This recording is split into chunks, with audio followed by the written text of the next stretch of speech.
वटस्य पत्र स्यपुटे शयाननं बालं मुकुन्दं मनसा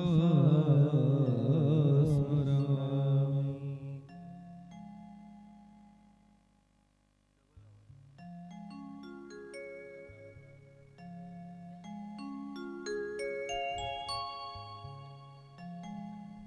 श्री कृष्ण गोविंद हरे मुरारी, हे नाथ नारायण वासुदेवाय। श्री कृष्ण गोविंद हरे मुरारी, हे नाथ नारायण वासुदेवाय। श्री कृष्ण गोविंद हरे मुरारी, हे नाथ नारायण वासुदेवाय। श्री कृष्ण गोविंद हरे मुरारी, हे नाथ नारायण वासुदेवाय।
શ્રી કૃષ્ણ લાલ કી જય. બાંભરોલિયા પરિવારના શ્રીમદ ભાગવત સપ્તાહના પ્રથમ દિવસના બીજા સત્રની અંદર આવેલા તમામ ભક્તજનો ને મારા વ્યાસપીઠ ઉપરથી ખૂબ ખૂબ જાજા જય શ્રી કૃષ્ણ, જય સ્વામિનારાયણ.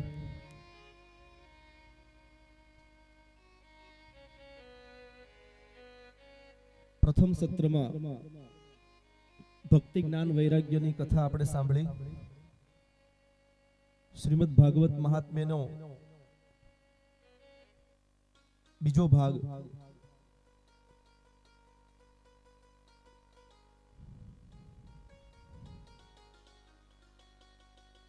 જે સમયે શૌનક આદિ ઋષિ મુનિઓ સુતજીને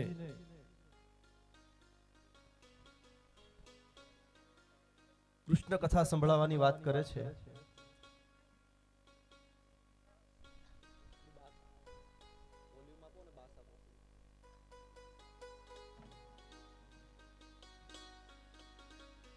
તે સમયે સુતજી કહે છે કે શ્રીમદ ભાગવતનું કથામૃત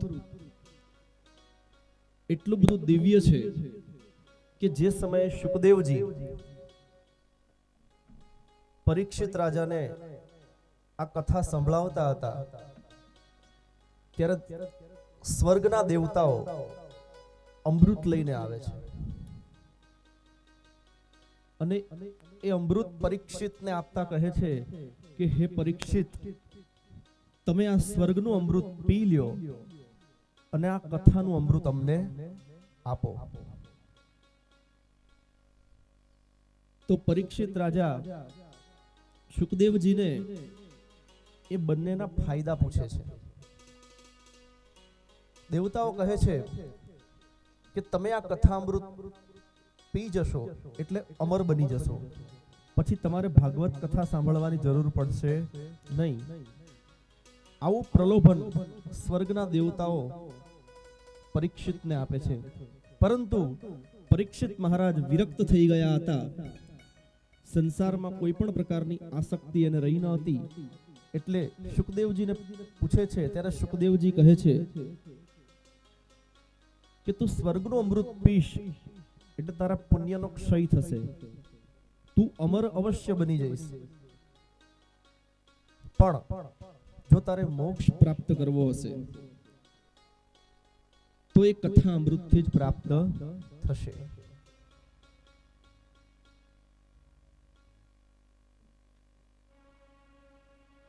એટલે પરીક્ષિત રાજા કહે છે કે તો મને સ્વર્ગના અમૃત પીવામાં કોઈ રસ છે નહીં, મારે તો આ કથા અમૃતનું જ પાન કરવું છે. જે દિવ્ય આનંદ મને આ કથા અમૃત નું પાન કરવામાં આવે છે તે સ્વર્ગના અમૃતનું પાન કરવામાં આવતો નથી.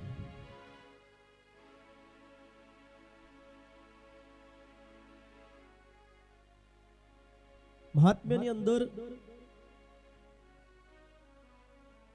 જે સમયે વેદવ્યાસજીને પ્રેરણા થાય છે ભાગવત લખવાની, ત્યારે વેદવ્યાસજી વિચારે છે કે હું બોલું અને કોઈક લખનારો લખે, જો એવો કોઈ મને મળી જાય તો ભાગવતનું લેખન સારી રીતે સંપન્ન થાય. જેમ સ્વામિનારાયણ ગ્રંથની અંદર બે પવિત્રમાં પવિત્ર ગ્રંથ શિક્ષાપત્રી અને વચનામૃત. શિક્ષાપત્રી ભગવાન ઘનશ્યામ મહારાજે પોતે જાતે લખી છે, પણ વચનામૃત પોતે બોલે છે અને લખનારો કોઈક બીજો છે. એ લખનારા છે ગોપાળાનંદ સ્વામી, જેનું બાળપણનું નામ હતું ખુશાલ ભટ્ટ. તેમ અહીંયા વ્યાસજી ફક્ત ને ફક્ત ભાગવતજીના શ્લોકનું ગાન કરે છે, તો એને લખનારો કોણ છે?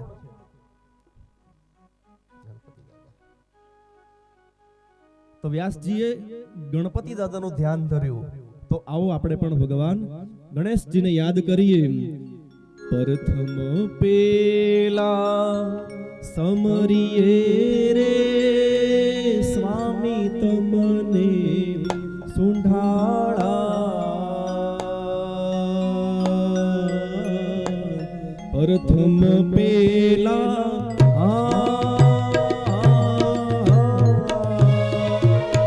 એ સમરીએ રે સ્વામી તમને સુંઢાળા. રિદ્ધિ સિદ્ધિ ના દાતાર છો દેવતા, રિદ્ધિ સિદ્ધિ ના દાતાર છો દેવતા. એ મેર કરો ને મહારાજ રે, મેર કરો ને મહારાજ રે. પ્રથમ પેલા સમરીએ રે સ્વામી તમને સુંઢાળા. રિદ્ધિ સિદ્ધિ ના દાતાર છો દેવતા, રિદ્ધિ સિદ્ધિ ના દાતાર છો દેવતા. હે મેર કરો ને મહારાજ રે, મેર કરો ને મહારાજ રે.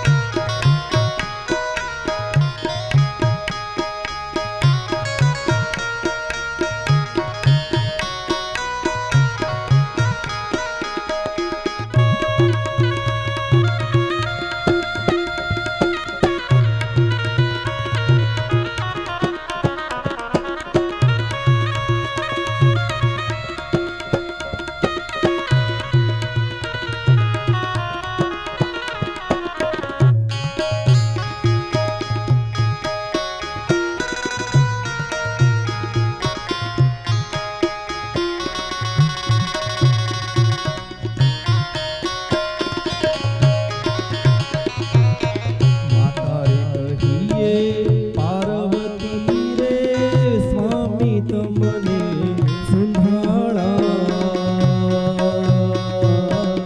માતા રે કહીએ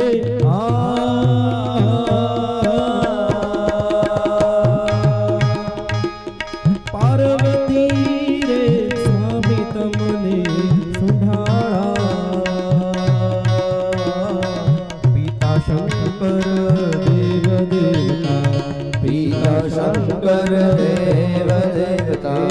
મેર કરો ને મહારાજ રે, મેર કરો ને મહારાજ રે. પ્રથમ પેલા સમરીએ રે સ્વામી તમને સુંઢાળા. રિદ્ધિ સિદ્ધિ ના દાતાર છો દેવતા, રિદ્ધિ સિદ્ધિ ના દાતાર છો દેવતા. હે મેર કરો ને મહારાજ રે, મેર કરો ને મહારાજ રે.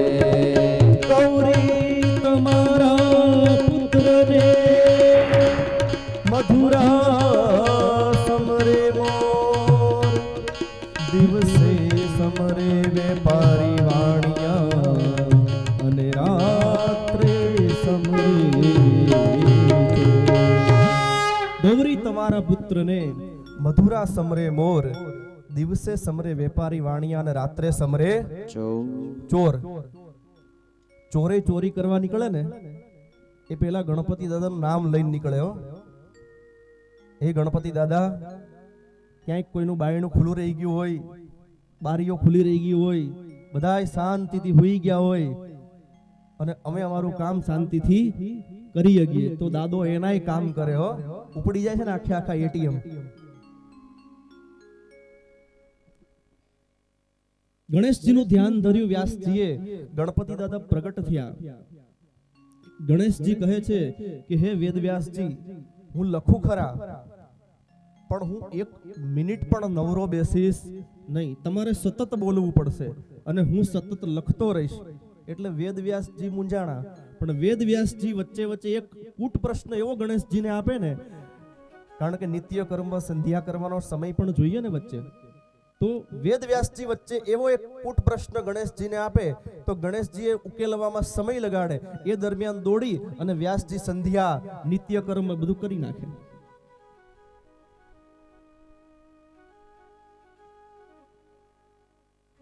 તો વેદવ્યાસજીને ભાગવત ની રચના કરવાની પ્રેરણા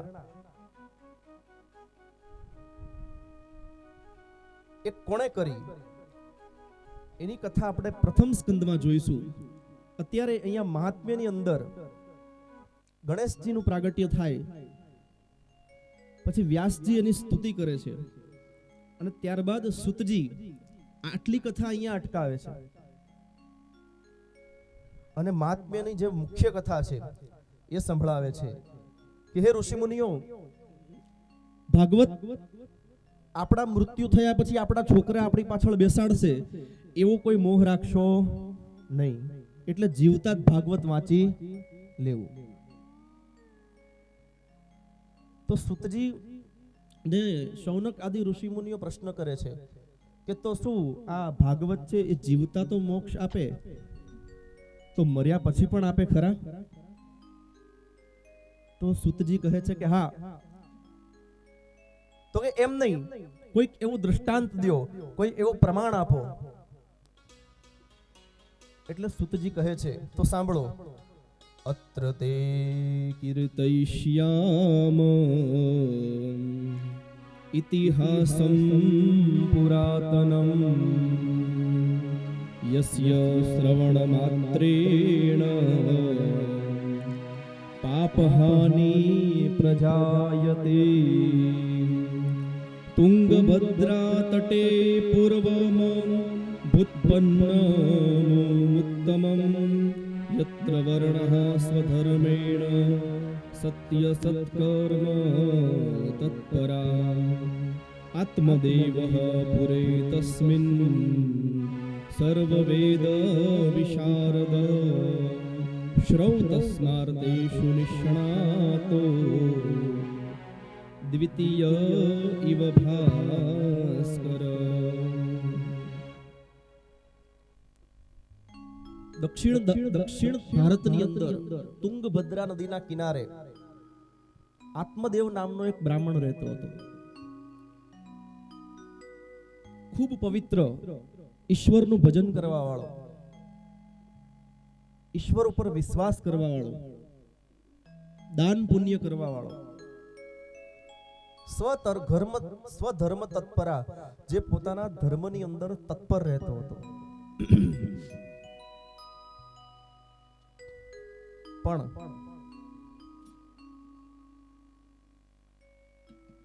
એની પત્ની હતી, એનું વર્ણન બતાવ્યું.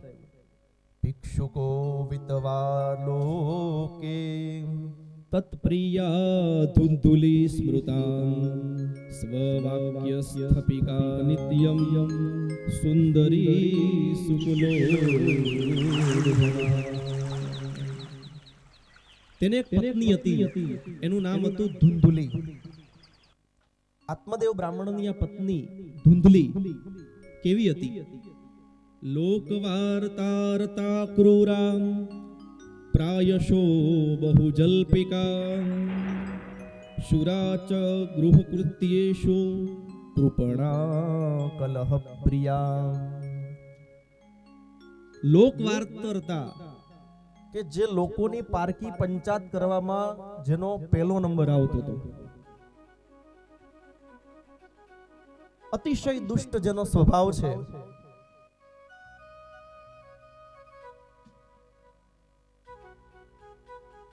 કૃપણા જે અતિશય ગુસ્સા વાળી છે, અને કલહ પ્રિયા કે જેને કંકાશ કલેશ જ પ્રિય છે, એવી આત્મદેવ બ્રાહ્મણની પત્ની હતી જેનું નામ હતું ધુંધુલી. આત્મદેવ બ્રાહ્મણના જીવનનું એક દુઃખ હતું કે આત્મદેવ બ્રાહ્મણ નિઃસંતાન હતો. બહુ બધા પ્રયત્નો કર્યા, ભજન, ભક્તિ, તપ, દાન, પુણ્ય, પણ એમ છતાં પણ આત્મદેવ બ્રાહ્મણને સંતાન ન થયું.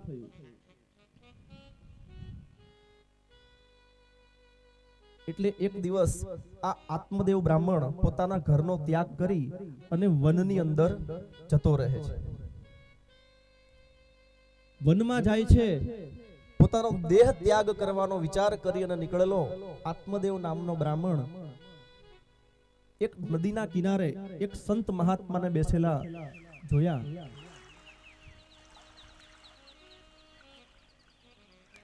એટલે એના ચરણ સ્પર્શ કરી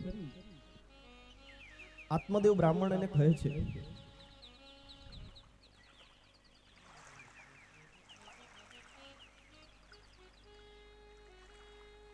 કે હું આ ઉજ્જડ વનની અંદર મારો દેહ ત્યાગ કરું, પછી હે મહાત્મા તમે મારા અસ્થિ ગંગાની અંદર વિસર્જન કરજો. પણ સંત મહાત્મા કહે છે કે મારા દેખતા જો તું આત્મહત્યા કરે તો મારું સંતત્વ લાજે, માટે પ્રથમ તું મને તારા દુઃખનું કારણ કહે, અને જો કદાચ હું તારું દુઃખ ન દૂર કરી શકું તો તારી હાથે હું પણ દેહ ત્યાગ કરીશ. એટલે આત્મદેવ બ્રાહ્મણ કહે છે કે મારે પુત્ર નથી,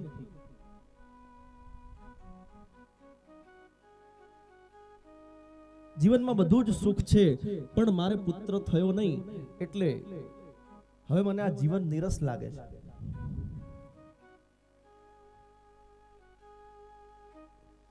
મહાત્મા એવું કહે છે તારે જો પુત્ર ન હોય તો એમ સમજવાનું કે તને જે ધન દોલત પ્રાપ્ત થઈ છે તેનું દાન તારે તારા હાથથી જ કરવાનું છે. દાન પુણ્ય કર, ભગવાનનું ભજન કર. તને શું ખબર કે તારે જે દીકરો થશે એ તારી પાછળ દાન પુણ્ય, તારી પાછળ સત્કર્મ કરવા વાળો થશે કે નહીં, એવી તને ક્યાં ખબર છે? પણ ઉલટાનો આત્મદેવ બ્રાહ્મણ તો આ મહાત્માને ઉપદેશ માંડ્યો આપવા, તમને શું ખબર, તમે તો ઘરનો ત્યાગ કરી દીધો છે. છોકરાઓ આપણા ગોદમાં રમતા હોય, મળમૂત્રથી કપડા ન બગાડે તો એ આનંદ ન આવે, એ આનંદ કંઈક ઓર હોય. મહાત્મા તમને એવી નો ખબર પડે.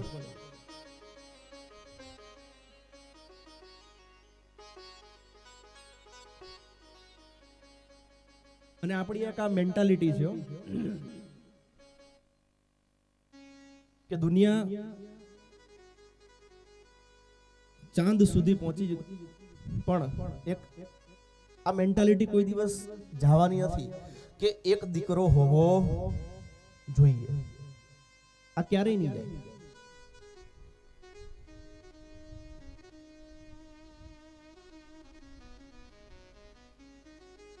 પણ અત્યારના નવ પરણેલા, અત્યારના કપલો, અત્યારના યુગલો શું કરે છે? પ્રથમ જો પુત્ર થાય તો જય શ્રી કૃષ્ણ, પછી દીકરી બેન કોઈ વિશે વિચારવાનું જ નહીં. બસ અમારે એક બહુ દીકરો થઈ ગયો એટલે અમે રાજા થઈ ગયા. પણ જો પ્રથમ કન્યા રત્ન જન્મવું હોય તો તમે કેવું બીજાની ઈચ્છામાં વિચારો, પણ નહીં. કન્યાદાન એ બહુ મોટું દાન છે. પછી બીજાની દીકરીઓ પરણાવી એમાં એટલો બધો આશીર્વાદ નથી મળતો. હા, અંતરના આશીર્વાદ મળે, પણ કન્યાદાનનું પુણ્ય તો પોતાનાથી જે કન્યા ઉત્પન્ન થઈ હોય અને એનું દાન જો વિધિસર કરો તો જ કન્યાદાનનું પુણ્ય પ્રાપ્ત થાય છે. બીજાની દીકરીઓ પરણાવે ખાલી અંતરનો આશીર્વાદ મળે, પણ કન્યાદાનનું પુણ્ય એ માણસને સ્વર્ગના સુખ કરતા પણ ઉત્તમ પુણ્ય આપે છે.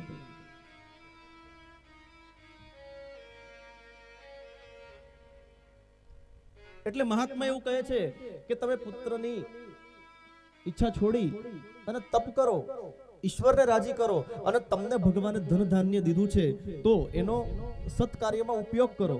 પણ એમ છતાંય આત્મદેવ બ્રાહ્મણ માનતો જ નથી. એટલે મહાત્મા દયાળુ હતા. એક ફળ એની પાસે પડ્યું હતું, એ ફળ આપી અને કહે છે કે લે, તારી પત્નીને આ ફળ ખવડાવજે.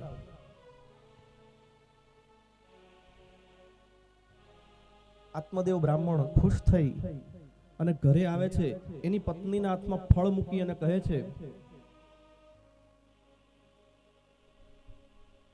કે આ ફળ આવતીકાલે સવારે સ્નાન કરી સૂર્ય ઉગે પહેલા દૂધ સાથે આ ફળ આરોગવાનું છે અને સંત મહાત્માના આશીર્વાદ રૂપી આ ફળથી આપણી ઈચ્છા પૂર્ણ થશે. હવે ધુંધલી વિચારે છે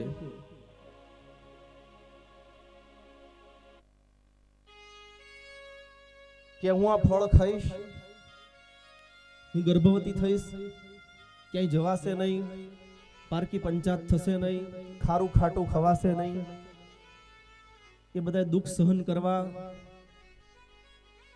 આ કથાને આધ્યાત્મિક રીતે આપણે જોઈએ તો આત્મદેવ એ જીવ છે. આ આપણા શરીરની વાત છે. આત્મા રૂપી દેવ, આત્માનો દેવ કોણ? જીવ, જે અંદર બેઠો છે, તમારી અંદર ને મારી અંદર. બુદ્ધિ છે એ ધુંધલી છે. આત્માનું લગ્ન બુદ્ધિ સાથે થાય,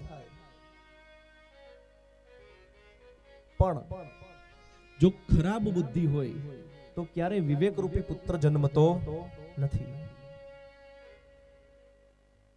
ધુંધલી આવું વિચારે છે કે આ ફળ ખાવાથી આ બધા દુઃખ જો મારે સહન કરવા પડે. આટલે લાંબા બધા વિચારો કરતી હતી, એમાં એની જે સગી બેન હતી ધુંધલીની, એ ઘરે આવે છે. ધુંધલીને ચિંતિત જોઈ અને પૂછે છે કે બેન, શું તકલીફ છે? ધુંધલી બધું કહે છે એને. ત્યારે ધુંધલીની બેન એવું કહે છે કે તારી આ તકલીફનું નિવારણ હું કરી શકું, પણ હું બહુ ગરીબ છું, તારે મારી મદદ કરવી પડે. હું ગર્ભવતી છું અત્યારે, અને જો મારે દીકરો થાય તો એ હું તને આપી દઉં.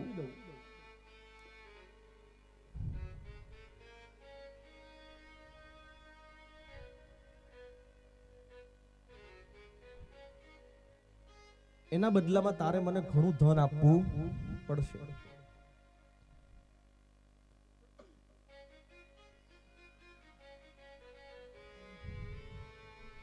ધુંધલીને આ વાત ગમી ગઈ, એટલે ધુંધલી એ દિવસથી જાહેર કર્યું કે હું પણ ગર્ભવતી છું.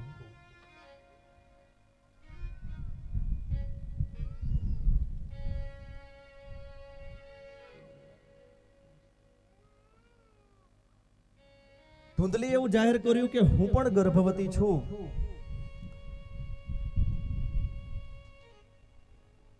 એટલે આત્મદેવ બ્રાહ્મણ ખુશ થાય છે.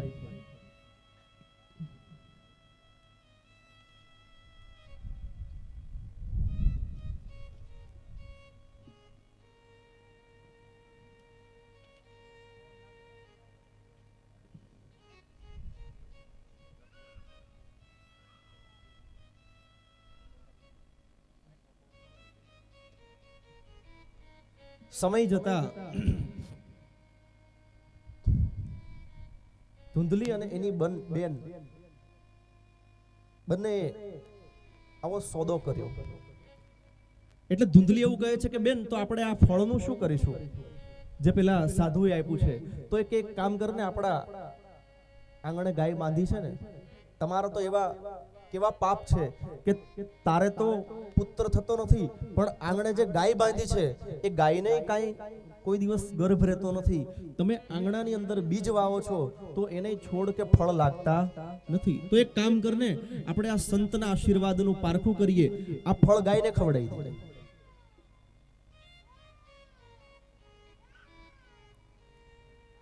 એટલે એ ફળ ગાયને ખવડાવી દેવામાં આવે છે. ગાય એ ફળ ખાઈ ગઈ.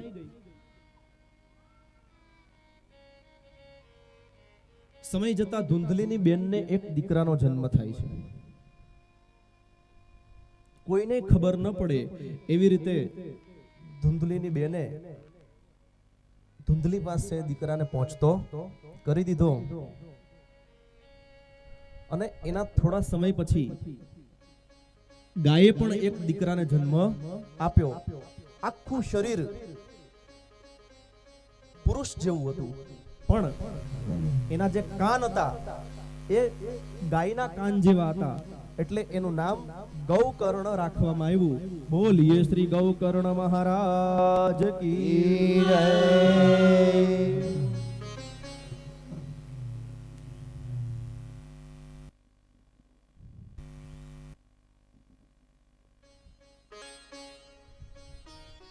હવે બ્રાહ્મણો ધુંધલીના છોકરાનું નામ પાડવા માટે આવે છે.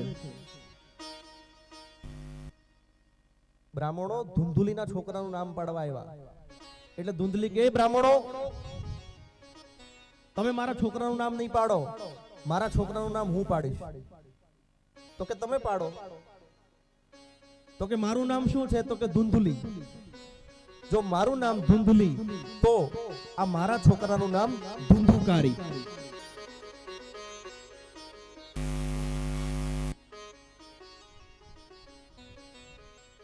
સમય જતા બંને ભાઈઓ મોટા થવા માંડ્યા અને સુતજી લખે છે ક્રિયત કાલે ન તો જાતો તરુણો તનયા ભુવો ગોકર્ણ પંડિતો જ્ઞાની ધુંધુકારી મહાફલ સ્નાન શૌચ ક્રિયાહીનો દુર્ભક્ષી ક્રોધવર્ધિત દુષ્પરિગ્રહ કરતા ચ શવહસ્તે ન ભોજનમ. સમય જતા બંને ભાઈ મોટા થયા. ગોકર્ણ એ મહાપંડિત થયો. ગોકર્ણ દુનિયાના જેટલા જેટલા સારા સારા કામ છે એ બધા જ ગોકર્ણ મહારાજ કરે છે. સત્ય બોલવું, દયા રાખવી, દાન આપવું, તપ કરવું, ભગવાનનો જપ કરવો, યજ્ઞ કરવો અને યજ્ઞ કરાવવો. જેટલા જેટલા બ્રાહ્મણોના નિયમો હતા તે બધા જ નિયમોનું પાલન ગોકર્ણ મહારાજ કરે છે.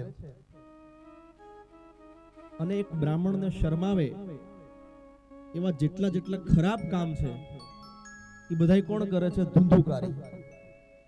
ચોરી કરવી, હિંસા કરવી, વ્યભિચાર કરવો.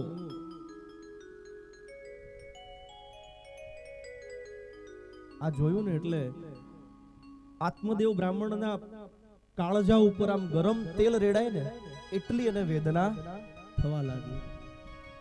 જ્યાં ગોકર્ણ મહારાજના જીવનમાં એ નજર કરતો તો એને બહુ શાંતિ લાગતી,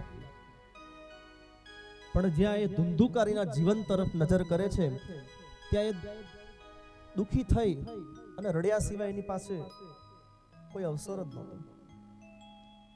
કહેવત છે દીકરા દામના નો હોય કોઈ કામના, મોકલો આમના મારા બેટા નીકળે આમના. ઉછીના એવા જ હોય.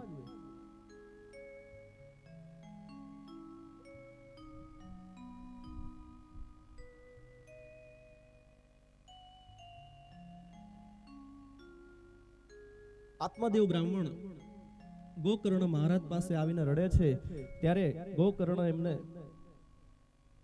ભક્તિનો ઉપદેશ આપે છે કે હે પિતા, અહીંયા કોણ પુત્ર છે, કોણ પત્ની છે, હુંય તમારો નથી કે તમે મારા નથી.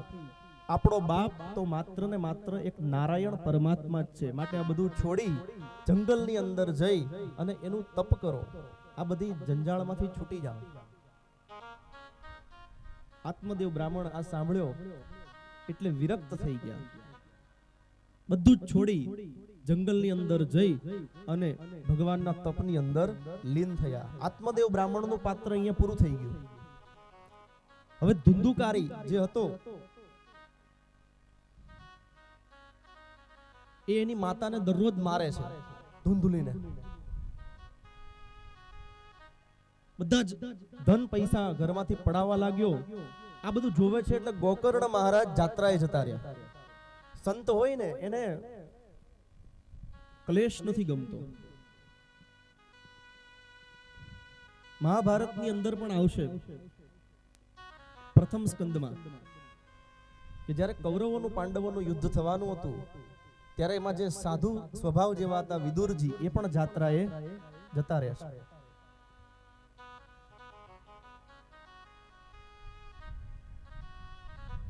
ગોકર્ણ મહારાજ જાત્રાએ જતા રહ્યા.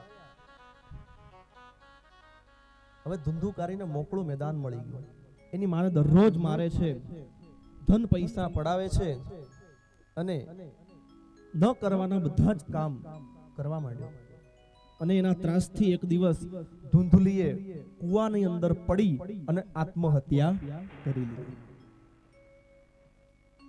હવે ધુંધુકારીને મોકળું મેદાન મળી ગયું. 5 ખરાબ સ્ત્રીઓને ઘરની અંદર લાવ્યો.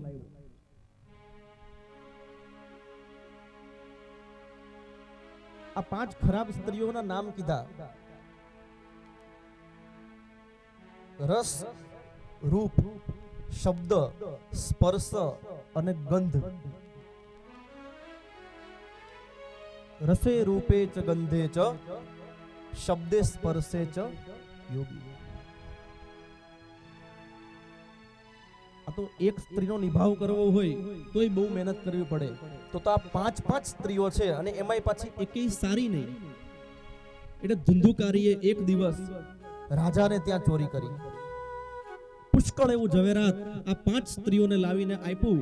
એટલે આ 5 સ્ત્રીઓએ ઝવેરાત તો લઈ લીધું, પણ મનમાં ચિંતા મૂંઝાઈ ગઈ કે આવડો કોક સામાન્ય માણસને ત્યાં ચોરી કરતો હતો ત્યાં સુધી તો બરાબર હતું, પણ હવે એણે રાજાને ત્યાં ચોરી કરી છે. જો આ પકડાશે તો રાજા આને તો સૂળીએ ચડાવશે, પણ અમને 5યને છોડશે નહીં. એટલે એ રાત્રે જ્યારે ધુંધુકારી સૂઈ ગયો,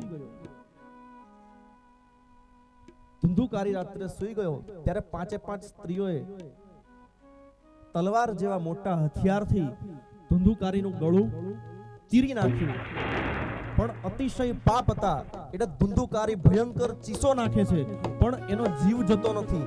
એટલે 5 સ્ત્રીઓ એને પકડી અને ઊંધો લટકાવ્યો, નીચે અગ્નિનો તાપ કર્યો અને એ તાપમાંથી જે કોલસા નીકળ્યા એ કોલસા એના ગળાની અંદર ભરી દીધા. એટલે ભયંકર ચીસ નાખી અને ધુંધુકારીનું મૃત્યુ થયું. ધુંધુકારી મૃત્યુ પામ્યું, પણ પોતાના ખરાબ કર્મોને લીધે એને સારી ગતિ મળી નહીં. ગોકર્ણ મહારાજને ખબર પડી કે મારા મોટા ભાઈનું મૃત્યુ થયું છે. ખૂબ દુખી થયા. બિહારની અંદર જઈ ગયા નામના ક્ષેત્રમાં ધુંધુકારી માટે એણે શ્રાદ્ધ કર્યું.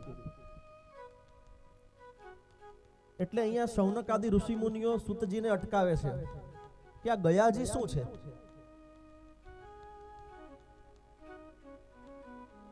એટલે સૂતજી પાછી આ કથાને અહીંયા રોકી અને ગયાજીના તીર્થની સંક્ષિપ્તમાં કથા કહે છે કે ગયાસુર નામનો એક રાક્ષસ હતો.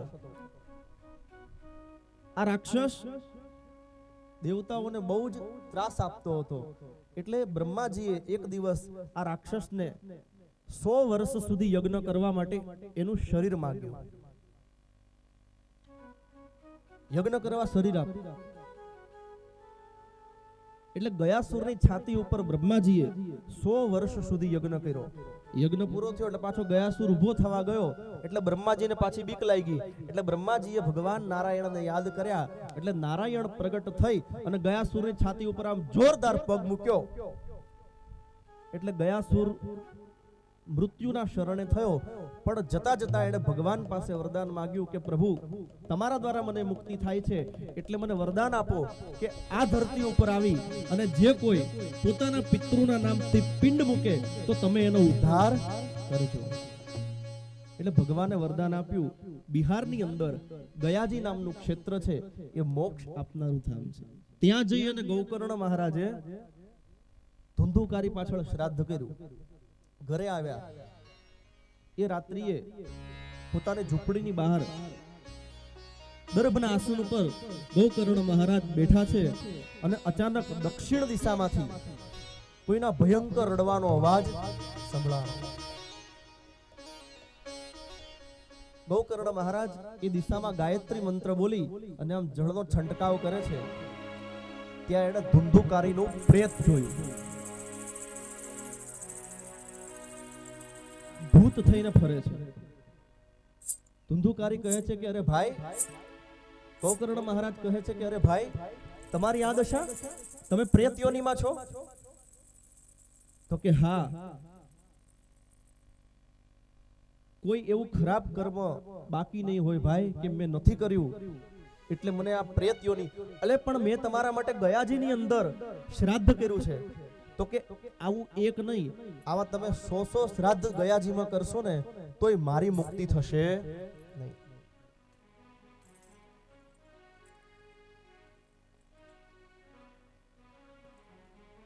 તમે જલ્દીથી કંઈક ઉપાય કરો. આ પ્રેત યોની એટલી બધી ભયંકર છે કે મને ક્યાંય શાંતિ મળતી નથી. પ્રેત યોની બહુ ખરાબ છે.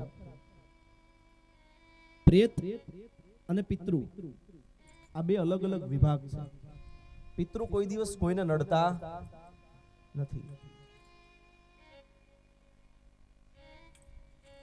નડે આ પ્રેત કે જે પિતૃ યોનીમાં નથી ભળ્યું એ પ્રેત થઈને ફરે છે.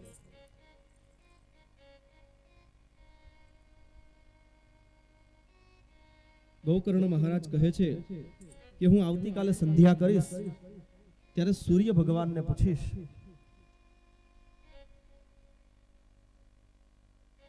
બીજા દિવસે ગોકર્ણ મહારાજે સૂર્યનારાયણને અર્ઘ્ય આપ્યો એટલે ભગવાન સૂર્યનારાયણ આવે છે અને ધુંધુકારીના ઉદ્ધાર માટે પૂછે છે. એટલે સૂર્યદેવ શ્રીમદ ભાગવતની કથા સંભળાવવાનું કહે છે કે ગોકર્ણ તમે વ્યાસપીઠની રચના કરી એક દિવ્ય વાંસને રોપી અને ધુંધુકારીનું આવાહન કરી અને એને શ્રીમદ ભાગવતની કથા સંભળાવો. હું કહું છું કે કૃષ્ણ પરમાત્માની કૃપા એની ઉપર ઉતરશે એટલે એની પ્રેત યોની છૂટી જશે. દિવ્ય સભા મંડપ રચાયો, વ્યાસપીઠ નખાણી અને ગોકર્ણ મહારાજ વક્તા બન્યા. બધાને આમંત્રણ આપ્યા અને આ ઋષિ મુનિઓની સભા ભરાઈ ગઈ. ધુંધુકારી પણ આવ્યો પણ અતિશય પાપી હતો ને એટલે એને ક્યાંય બેસવાની જગ્યા મળી નહીં. આમે જે છેલ્લે આવે ને જગ્યા ન મળે પાછી.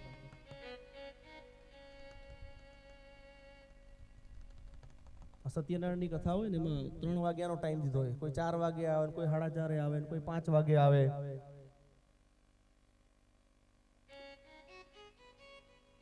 કોઈ ખાલી પ્રસાદ ખાવા જ આવે.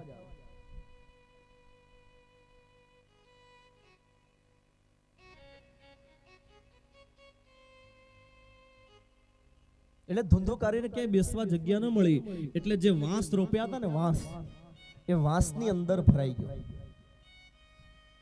હવે કથા શરૂ થઈ. પહેલા દિવસની કથા પૂરી થઈ એટલે વાંસની જે કાતળીઓ ગાંઠ હોય ને એમાંથી એક ગાંઠ ફાટી. બીજા દિવસની કથા થઈ એટલે બીજી ગાંઠ ફાટી. ત્રીજા દિવસે ત્રીજી. એમ કરતા કરતા 7મા દિવસે પરીક્ષિત રાજાના મોક્ષની કથા જ્યારે કહેવામાં આવી ત્યારે આખો વાંસ ફાટ્યો અને એની અંદરથી ધુંધુકારી દેવરૂપ લઈને બહાર આવ્યો. દેવરૂપ લઈને બહાર આવે છે અને ધુંધુકારી પ્રાર્થના કરે છે, દિવ્ય રૂપ ધરો જાત તુલસીદામ દંડિત પિતવાસા ઘનશ્યામો મુકુટી કુંડલાન્વિત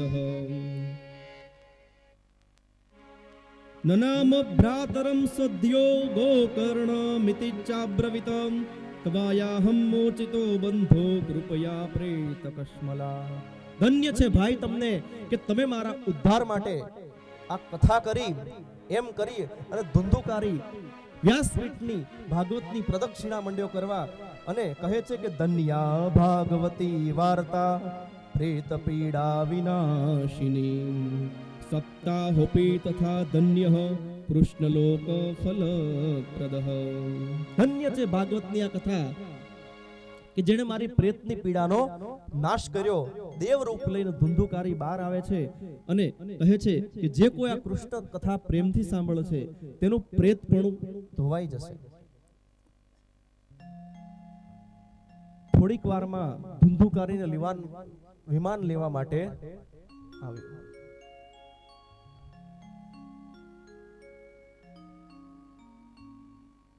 વિમાનની અંદર રહેલા જે પાર્ષદો હતા એને ધુંધુકારીને એકલાને બેસાડી દીધો. સાંભળવા તો બધા આવ્યા હતા ને, ઘણા બધા આવ્યા હતા સાંભળવા. એટલે બધા પૂછે છે કે આ સાંભળી તો અમે છે કથા, તો તમે એકલા ધુંધુકારીને કેમ લઈ જાઓ છો? ત્યારે વિમાનની અંદર રહેલા પાર્ષદો એવું કહે છે કે જે રીતે ધુંધુકારીએ કથા સાંભળી છે ને એવી રીતે તમે લોકોએ સાંભળી નથી. એ એક જ આસન ઉપર બેસે છે અને માત્ર ને માત્ર વાયુનું ભક્ષણ કરે છે. જે સમજાવવામાં આવે છે એનું અર્થ ચિંતન કરે છે, મનની અંદર ઉતારે છે, મનોન્મથન કરે છે અને શ્રી કૃષ્ણને હંમેશા એને લક્ષ્યમાં રાખ્યા છે. પરમાત્માને લક્ષ્યમાં રાખી અને કથા સાંભળી એટલે અમે એકલા એને જ લઈ જઈએ છીએ. આમ ધુંધુકારીને વિમાનમાં બેસાડી અને વિમાન લઈને વૈકુંઠની અંદર ગયું. આજે ઘણા કે હવે વિમાન કેમ નથી આવતા? આવે છે ને, પણ બેહવા વાળા કેટલા છે બોલો? વિમાન આવે અને કોઈ કે હાલો તો કેટલા જાય આમાંથી?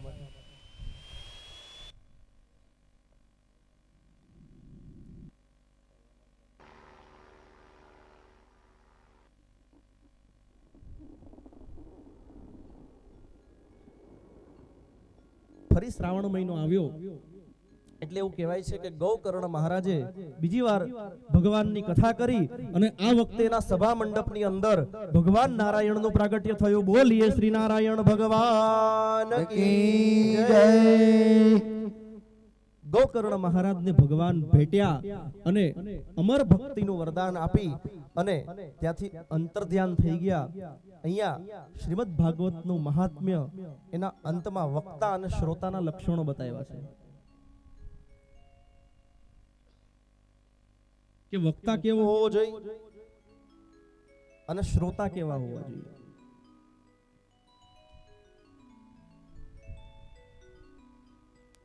તો વક્તા માટે એક શ્લોક લખો. વિરક્તો વૈષ્ણવો વિપ્રો વેદ શાસ્ત્ર વિશુદ્ધિકૃત દ્રષ્ટાંત કુશલો ધીરો વક્તા કાર્યો નિસ્પૃહ. વિરક્ત હોવો જોઈએ, કોઈ પણ વસ્તુમાં એને આસક્તિ ન હોવી જોઈએ. વૈષ્ણવ હોવો જોઈએ, બ્રાહ્મણ હોવો જોઈએ. આ વક્તાનું એક લક્ષણ છે કે તમે જેને વ્યાસપીઠ ઉપર બેસાડો એ જન્મથી બ્રાહ્મણ હોવો જોઈએ, વૈષ્ણવ હોવો જોઈએ, જે કૃષ્ણ ભગવાનની ભક્તિ કરતો હોય.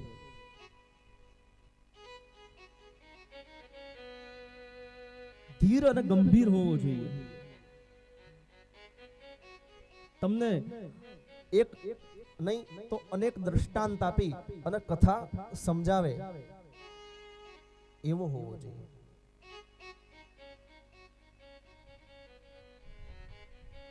શ્રોતાના લક્ષણ બતાવ્યા કે શ્રોતા કેવા હોવા જોઈએ. તમારી વાત હવે કે એક જ આસને બેસી, એક જ સ્થાન ઉપર બેસી અને કથા સાંભળવા, આ શ્રોતાના લક્ષણ છે. એટલે આજના દિવસે તમને જ્યાં જગ્યા મળી એ જગ્યાએ બેસી જવાનું. કાલ પછી એ જગ્યા ઉપર કોઈક બીજું બેઠું હોય તો એને આમ તબડબાઈને ઊભા નહીં કરવાના, ભાઈ આ મારી, એમ નહીં. જે જગ્યાએ બેસી અને કથા સાંભળો.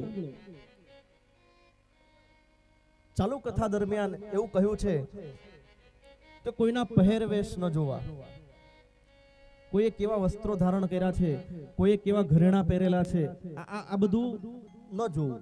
શ્રોતાઓ એનું ધ્યાન માત્ર ને માત્ર કથાની અંદર હોવું જોઈએ.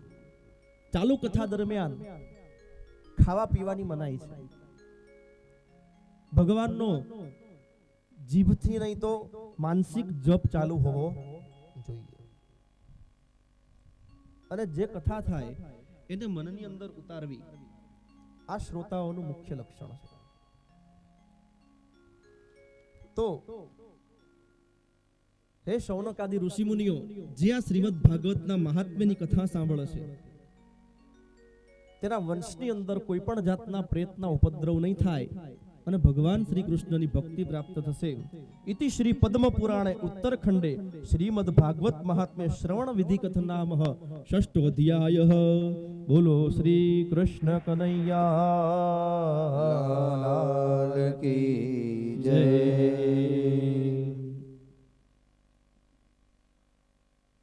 આવો શ્રીમદ ભાગવતના પ્રથમ સ્કંદની અંદર આપણે પ્રવેશ કરીએ. ભાગવતના 12 સ્કંદ, 12 સ્કંદમાંથી પ્રથમ સ્કંદ અહીંયા જન્માધ્યસ્ય યતોન્વયાદિતરસ્ત ચારથેષ્વભિઘ્નઃ સ્વરા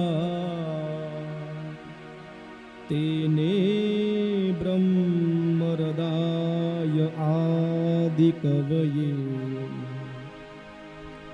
મોહયન્તિ યત્સૂરયઃ તેજો મૃદામ યથા વિનિમયો यत्र त्रिसर्गो मृषा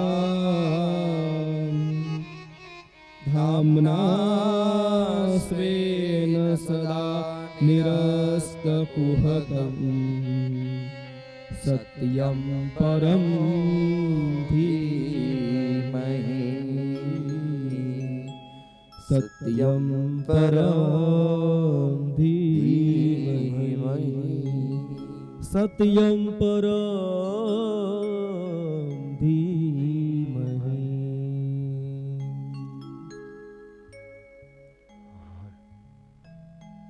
सत्यम परम धीमहि.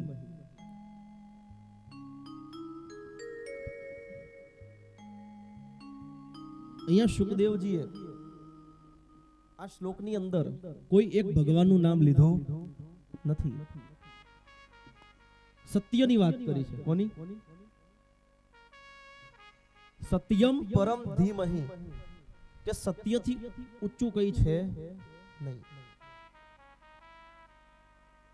આ શ્રીમદ ભાગવતનો ગ્રંથ છે, એને સંપ્રદાય જોડે કોઈ લેવા દેવા નથી. એકદમ બિન સાંપ્રદાયિક ગ્રંથ છે. જો અહીંયા સત્યમની જગ્યાએ શ્રી કૃષ્ણ એવું નામ લખ્યું હોત ને તો માત્ર ને માત્ર વૈષ્ણવો જ આને માનત. શિવજીનું નામ લખ્યું હોત તો શિવ સંપ્રદાય વાળા જ ખાલી માનત. એટલે શુકદેવજીએ સત્યમ પરમ ધીમહિ,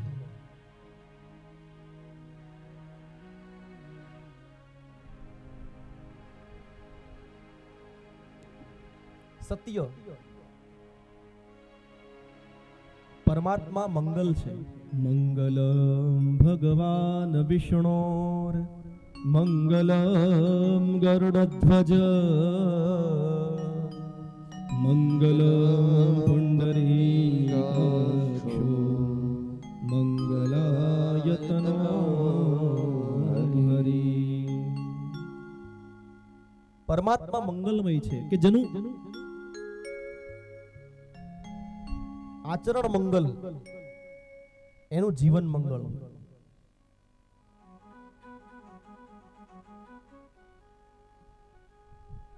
વહેલી સવારમાં 4 વાગ્યાથી 5 વાગ્યાની જે આરતી હોય એને શું કહેવાય? મંગળા આરતી. એમ ભાગવતમાં બતાવ્યું છે કે સ્નાન 3 પ્રકારના છે. જે વ્યક્તિ સવારમાં 4 વાગ્યાથી 5 વાગ્યાની વચ્ચે ઉઠી સ્નાન કરી અને ભગવાનની પાઠ પૂજા કરતો હોય એને ઋષિ સ્નાન કહ્યું. કયું સ્નાન? ઋષિ સ્નાન. હું ખાતરીપૂર્વક કહું છું કે એના જીવનમાં કોઈ જ વસ્તુનો અભાવ રહે નહીં. બધી જ વસ્તુ એને સામે આલીને મળે. ઉઠવાનું 4 વાગ્યા, 5 વાગ્યા સુધીમાં નાઈ ધોઈ અને ભગવાનની પાઠ પૂજા કરવી પડે. બીજું સ્નાન છે મનુષ્ય સ્નાન, જે સૂર્યોદય સુધીમાં 6 કે 6:30 વાગ્યા સુધીમાં નાઈ અને ભગવાનની પાઠ પૂજા કરી લેતો હોય એને મનુષ્ય સ્નાનનું પુણ્ય મળે. એનું જીવન પણ એકંદરે સુખી હોય છે. પણ પછી 7 વાગે, 7:30, 8, 9 જેટલા નાય ને એને રાક્ષસી સ્નાનનું પાપ લાગ્યો, એમાં પુણ્ય ન મળે. રાક્ષસી સ્નાનનું પાપ લાગ્યું. એટલે પ્રયત્ન એવો કરો જીવનમાં કે બને એટલું વહેલું ઉઠવું. તમે તો અહીંયા સૌરાષ્ટ્રના અહીંના છો એટલે 90% બધા વહેલા જ ઉઠતા છો.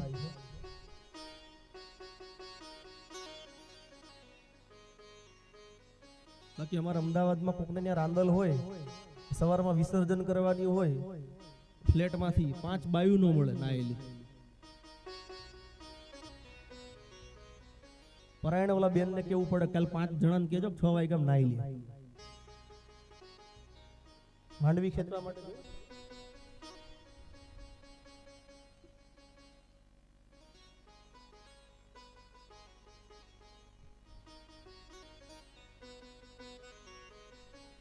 પરમાત્માને સત્યનું સ્વરૂપ કીધું.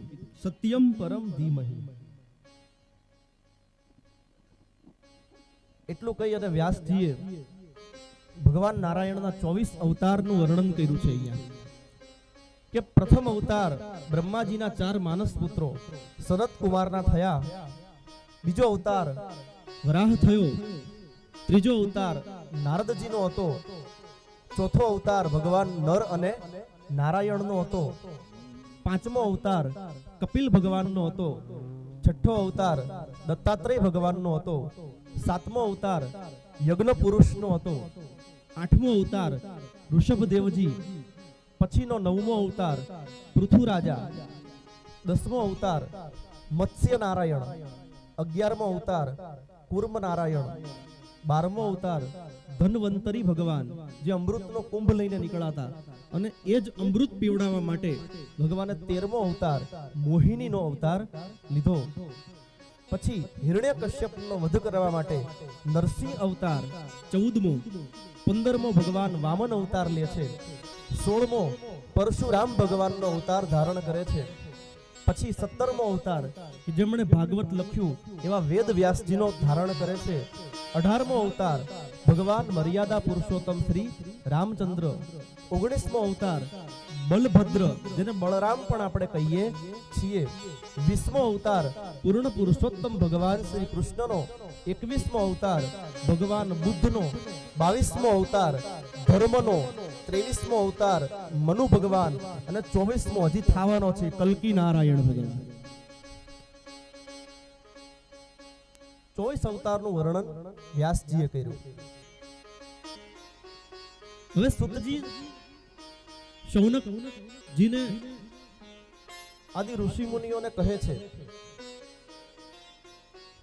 શૌનકજી સુતજીને પ્રશ્ન પૂછે છે કે હે મહામુનિ, તો આ વેદ વ્યાસજીએ શ્રીમદ ભાગવતની રચના શું કામ કરી?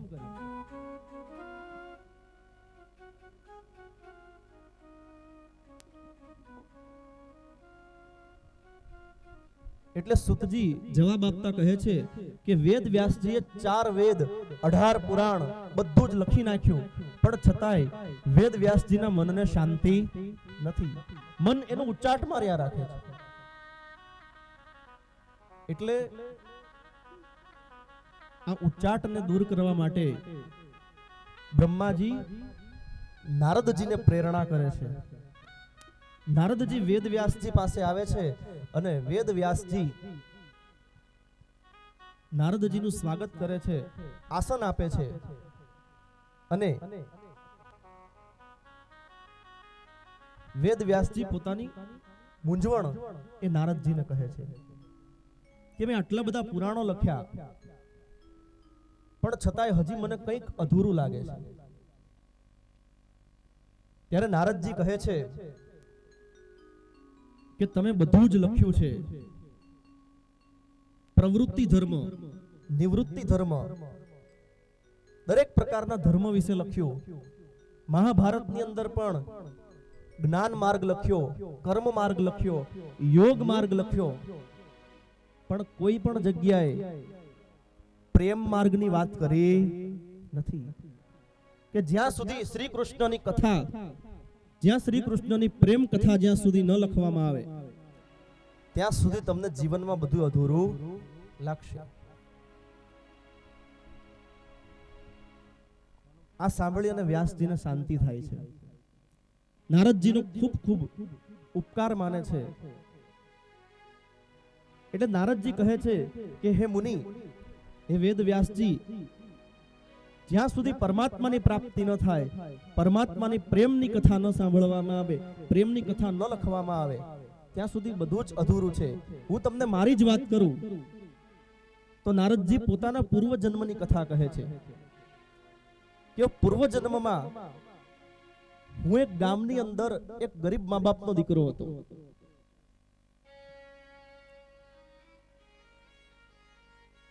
એક દિવસ ગામની અંદર અમુક સાધુઓ આવ્યા, એટલે એની સેવાનું કામ મને સોંપવામાં આવ્યું. એટલે એમાં જે મારા આચાર્ય હતા, એના માટે હું ફૂલ, તુલસી પત્ર આદિ બધી જ વસ્તુઓ લાવતો અને દરરોજ એની સેવા કરતો. એટલે મારા મનની અંદર રહેલા વિધા વિકારો નાશ પામે છે. મને ભગવાન કૃષ્ણ હૃદયની અંદર પધાર્યા એટલે મને એની સિવાય બધું આખું જગત મને ખરાબ લાગવા માંડ્યું.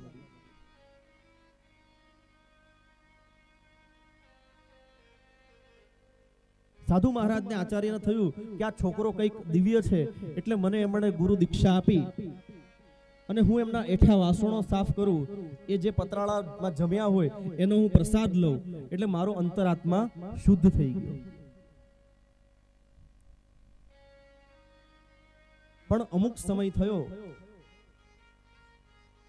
એટલે ચાતુર્માસ પૂર્ણ થયો. ચાતુર્માસ પૂર્ણ થયો એટલે એ સાધુઓ ત્યાંથી વિદાય લેવાની તૈયારી હતી. એટલે મેં એને કહ્યું કે તમે મને જોડે લઈ જાઓ. પણ એ આચાર્ય કહે છે કે ના, તારા પિતા નથી, પણ તારી માતા હજી જીવે છે. તારે તારી માતા જ્યાં સુધી જીવે છે ત્યાં સુધી તારે એની સાથે રહેવાનું છે. સંસારમાં રહીને પણ ભક્તિ થાય. એટલે મેં એની વાત માની અને હું મારા ઘરની અંદર રહી અને સતત જપ કરવા લાગ્યો, સતત ચિંતન કરવા લાગ્યો. હું જે જપ કરતો હતો એ મારી માતાને ગમતું નહોતું. કાળને કરવું. અને એક દિવસ મારી માં ગૌશાળામાં ગાયને નિરણ નાખવા ગઈ હતી. ત્યાં એને સર્પદંશ થયો અને એનું મૃત્યુ થયું.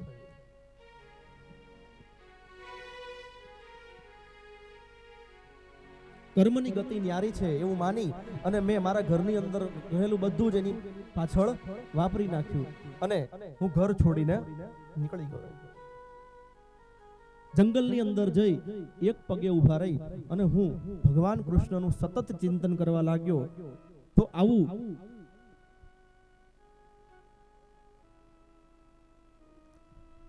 6 મહિના સુધી સતત એક ધારું મેં તપ કર્યું. ત્યારે મને બાળકૃષ્ણની આમ થોડી કમથી ઝાંખી થઈ, પણ મારી અંદર થોડી ઘણી સૂક્ષ્મ વાસના હતી એટલે અંતર અદ્રશ્ય થઈ ગઈ.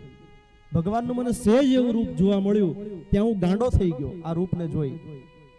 પણ મારી અંદર કંઈક સૂક્ષ્મ વાસના હતી એટલે હું એનું પૂર્ણ સ્વરૂપ નિહાળી શક્યો નહીં. કે પીળું પિતાંબર ધારણ કરેલું હતું. તમારે પીળા ફૂલની માળા શોભી રહી હતી. હૃદયની અંદર રાધિકાજી વિહાર કરી રહ્યા હતા અને જ્યાં એનું મુખારવિંદ જોવા જાવ ત્યાં અંતર ધ્યાન થઈ ગયા. નારદજીને પૂર્વ જન્મની કથા છે. પછી આકાશવાણી થઈ કે તારી અંદર મનના ખૂણે થોડી ઘણી પણ સૂક્ષ્મ વાસના છે એટલે હું હવે તને દર્શન આપીશ નહીં, તું હજી તપ કર. અને નારદજી કહે છે કે પછી હું ગાઢ જંગલની અંદર અન્ન જળનો ત્યાગ કરી અને જ્યાં સુધી મારો દેહ પડી ન ગયો ત્યાં સુધી હું તપ કરવા માંડ્યો.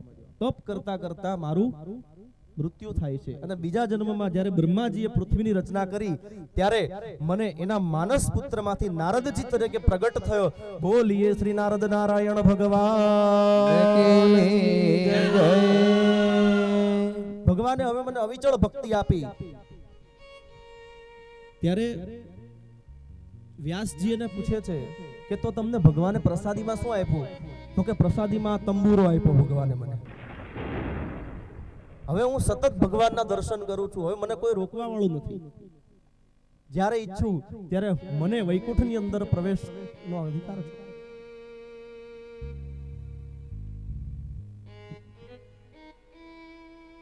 એટલે હે વેદવ્યાસજી, મનમાં કોઈ પણ સૂક્ષ્મ વાસના રાખ્યા વગર તમે શ્રીમદ ભાગવતની રચના કરો.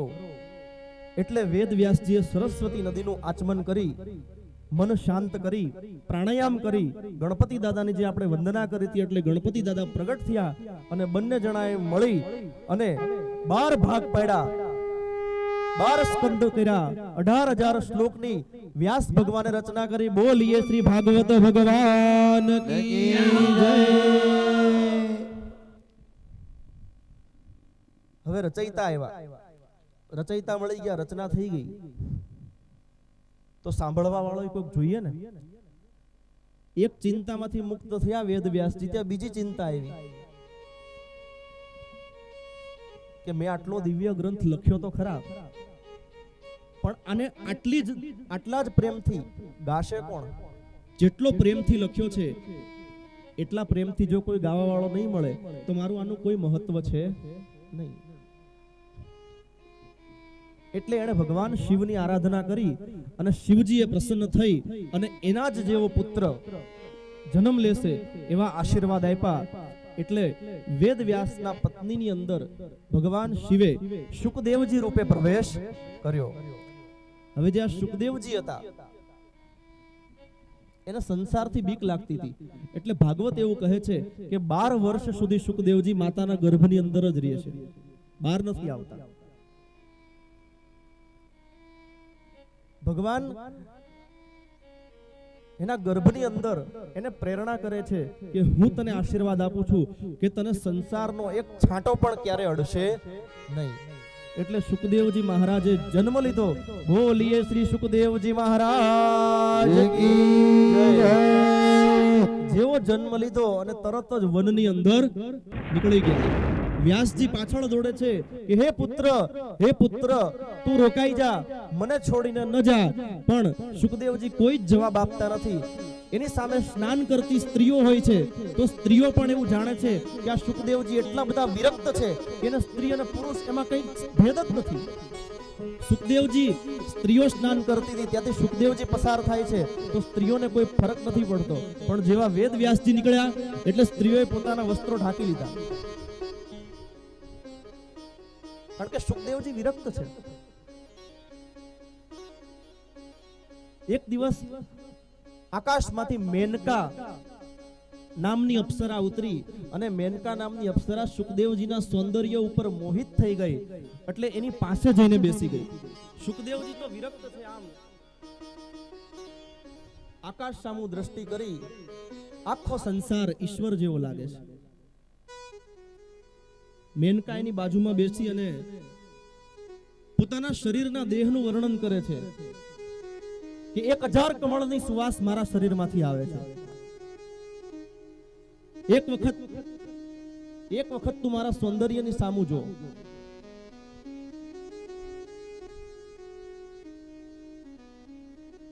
મારી આંખો 1000 ગુલાબ જેવી છે. આટલું બધું કહ્યું ને ત્યારે સુખદેવજી એક નજર મેનકા સામે નાખીને જોવે છે કે મને નહોતી ખબર કે સ્ત્રીનું શરીર આટલું બધું સુંદર હોય છે. તો હવે જ્યારે મને ભગવાન બીજી વાર જન્મ આપે ને તો હું એમ કહીશ કે મને મેનકા જેવી માં આપજો. આવા છે સુખદેવજી, જેને એક સંસારનું કોઈ રસ જ નથી. જેને એટલે વેદ વ્યાસજી સુખદેવજી વનમાં જઈ અને નિર્ગુણ બ્રહ્મની સાધના કરે છે. સુખદેવજીને પાછા લાવવા માટે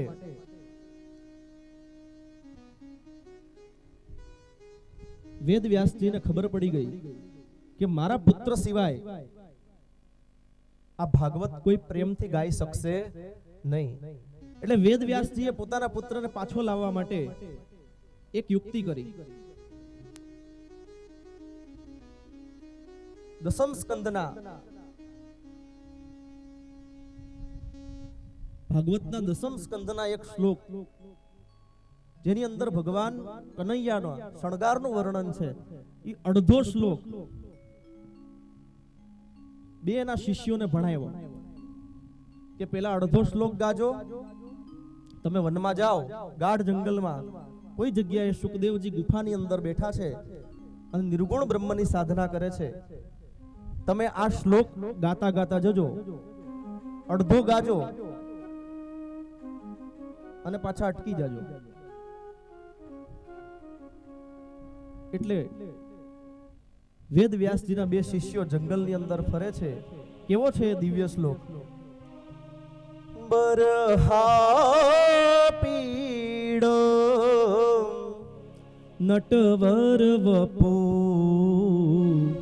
અરણયો કર્ણિકારમ બિભ્રદવાસ કનક કપિશમ વૈજયંતિમ ચમાલા. આટલું ગાઈને અટકી ગયા. આ શ્લોક જ્યાં સુખદેવજીના કાને પડ્યા ત્યાં આમ આંખો ખુલી ગઈ. વિચારે છે કે આ શું છે, આટલું દિવ્ય વર્ણન.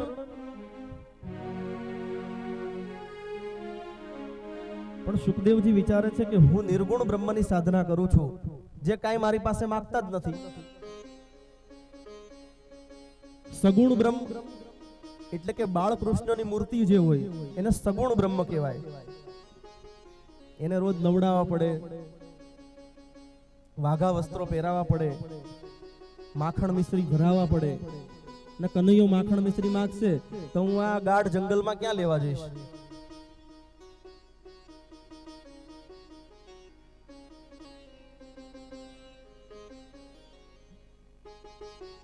આવું વિચારી અને સુખદેવજી પાછા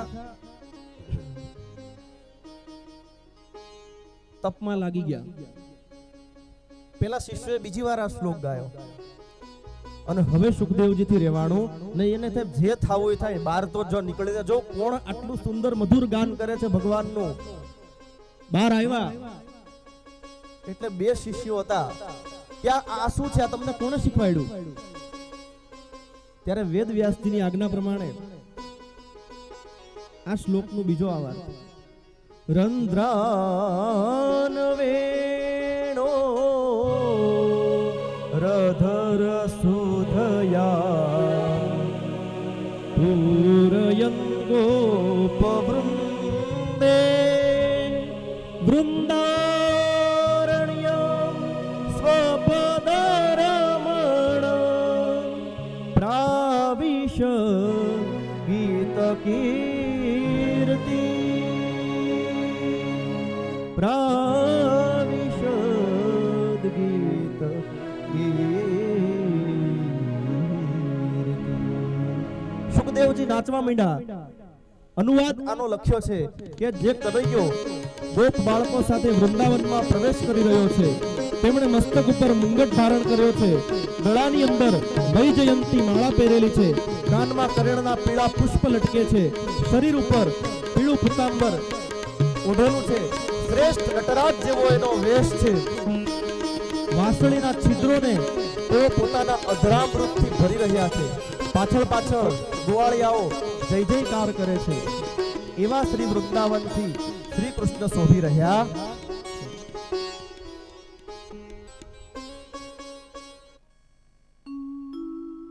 પેલા શિષ્યો કહે છે કે આ તો ખાલી એક જ શ્લોક છે, જો પૂરેપૂરું ભાગવત ભણવું હોય ને તો હાલો તમારા પિતા પાસે. સુખદેવજી દોડતા દોડતા આવ્યા, એના પિતાને છાતીથી લગાડી દીધા. વેદ વ્યાસજી અને પોતાના પુત્ર સુખદેવજી બંનેનું મિલન થયું કે પિતાજી મને ક્ષમા કરો, હું 12 વર્ષથી આવા અમૃતમય પાનથી દૂર રહ્યો, મને આ શીખવાડો, આ ગ્રંથનું મને અમૃતનું જ્ઞાન આપો. વેદ વ્યાસજી કહે છે કે પુત્ર, તારા માટે જ તો મેં આ ગ્રંથ તૈયાર કર્યો છે અને આ જગતની અંદર તારા જેવો કોઈ ભાગવત ગાવા વાળો બીજો થશે નહીં. આ હું તને વરદાન આપું છું. અને ભગવાન વેદ વ્યાસજી એવું કહેવાય છે કે અતથી લઈ અને ઇતિ સુધી શુકદેવજીને ભાગવતનું જ્ઞાન આપ્યું, પૂર્ણ રીતે ભાગવત ભણાવ્યું. રચયિતા થઈ ગયા, હવે વક્તા આવી ગયા. રચયિતા કોણ? વેદવ્યાસ. હવે વક્તા એવા શુકદેવજી. તો હવે શ્રોતાને બોલાવવા પડે ને. શ્રોતા કોણ આના? કોણ? પરીક્ષિત. તો પરીક્ષિત મહારાજને સાંભળવા હોય તો ક્યાં જવું પડે? મહાભારત. કારણ કે પરીક્ષિત રાજા તો ત્યાંથી લાવવાના છે. આવો મહાભારતની અંદર આપણે પ્રવેશ કરી.